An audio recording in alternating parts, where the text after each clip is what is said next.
Think about how fortunate it was you ran into that guy. Listen, till this day, I really don't understand that. So how did this happen? Because so many people... Listen, by the time I was born, he was 66 years old by the time I was born. Yeah, crazy. He was a psychiatrist, he was a doctor, he was a father, he was a mother. You know, he was just all around that individual. Yeah, and with an amazing knowledge of boxing. And for a guy like you, it was almost like it was ordained. And that's what I always said. It was meant for me to meet this guy. Because I had no way in a million years. Everybody said, you know way you're going to be champ. You're too small. Yeah. So you're too short. No way. These guys are too big for you. He's always said, this is the greatest fight I ever lived. This and this. Always saying this about me. I'm like, oh, God, this guy's just souping me up. I never thought I could, achieve what he was saying. The things he was saying was just so gigantic in my eyes at the time. Do you ever stop and think about it? What's up, YouTube? It's your boy Trev, and I'm back with another I can't talk. But yeah, I'm back with another video, and I just left the gym. I'm a little disoriented, as you guys can see, and I made it back home. And, I just wanted to discuss some things because, a boy was feeling motivated. Your boy was feeling motivated. He wanted to make a video today. He was in sync today. His mind and his body and his soul was ready today. But, I wanted to make this video because I wanted to discuss basically what I was just listening to, which was when I was riding back from the gym, I was listening to Joe Rogan's podcast about Mike Tyson. And, I saw a lot of great points they were making. And, Mike Tyson is a role model of mine. And I like the points that he made because it inspired me.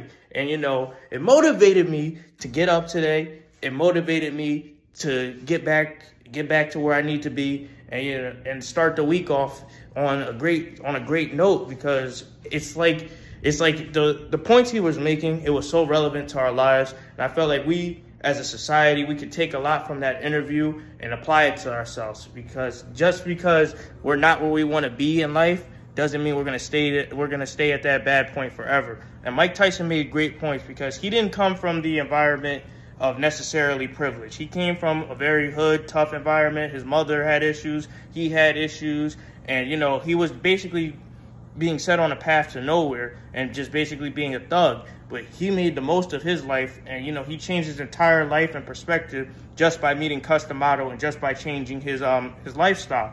And you guys see what Mike Tyson is now. He's the world champion, or he was the world champion. He's a very popular figure. He's popular everywhere. If you don't know Mike Tyson, you must be living under a rock. But he's very popular. He's very successful, and he's overcome a lot of his demons, and he's just very inspirational. And just watching him and hearing him talk, it makes me want to be a better person. He was basically the rose that sprung up from the concrete. And if you guys don't get that reference, it's basically a Tupac poem where he talks about like a rose, something that's beautiful and unexpected, springing from somewhere that's not necessarily the most ideal for its environment. So basically, Mike Tyson came from a hood environment, an environment that he wasn't supposed to be in, that he was not supposed to thrive in, and he still became something successful and something beautiful.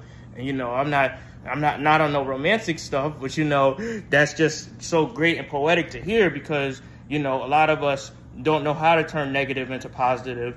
And, we just basically fall in line and do what we're expected to do. And, a lot of people, they say, if you're from a bad environment, you'll become a bad person. And I don't believe that's necessarily true.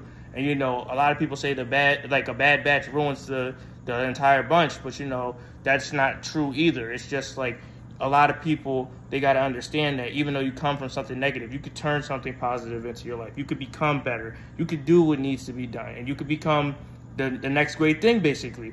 And, sometimes it just takes a little bit of luck. Sometimes it takes a little bit of opportunity. And sometimes it just takes things falling into place for you to become who you need to be. But at your core, you should be someone who wants to turn a negative circumstance into something positive. Because me, I'm going to use myself as an example. I don't come from privilege. I don't have the resources that everybody else has. And if I did, it's not here now. So it's like I have to work 10 times harder than everybody to get where I want. And I'm damn sure not giving up, because, even though I don't have everything that other people have, so I'm a hard worker, I have something of value, and I'm going to turn my weaknesses into my strengths, and I'm going to harden my strengths even more, because that's just who I am as a person. And you guys could take that into your lives, and you can apply that into your lives and become basically who you want to be. Because, one day you could be just working a regular job, and the next day you could be a millionaire. you could be just a basic fighter, a basic person, and then you could just become a champion. You never know. But, you know, you should always strive towards greatness. It doesn't matter where you came from. It doesn't matter how you started. You just got to keep going. I mean, it plays a role, yes, but, you know, it all comes down to you. Your life is one of one, and, you know, you should make that distinction and that decision to become who you want to be, because, you know, it doesn't matter. It doesn't matter what people say. It matters what you do. And, you know, your actions should always take over your words, but your words should also have a role in what you become as well. But, you know, don't succumb to the environment. If you're not in an ideal position, work towards becoming that. Take it little by little. Use it as a stepping stone. You know, a lot of people don't have that drive and motivation who are at the top already. So if you start at the bottom, you have an advantage in a sense. So you just want to take that and, you know, definitely watch that Mike Tyson interview because it's mad inspirational. You know, they curse and it's a little mature, but, you know, take that lesson that he learned from Customato, take that lesson from his mentor and apply it to your lives, because I sure as hell will, because I was just listening to it and I was just shaking my head like, yeah, I hit the gym and I'm listening to this and I just feel great. And, you know, I feel like I'm going to do great things for the rest of this week. But, you know, that's just the message I wanted to leave for you guys. Like, comment, subscribe, you know, grow as a person and hit that gym, you know, hit that gym, read some books, do what you got to do, because at the end of the day, your life is one of one. So you don't want to waste it just doing that all day. You want to go out there, you want to be something successful, and you want to just make your impact in the world and show them who you truly are. But anyway, that's the message I have for today. You know, go be great, guys. Turn your strengths into your weaknesses and don't let your environment succumb to you. Thank you.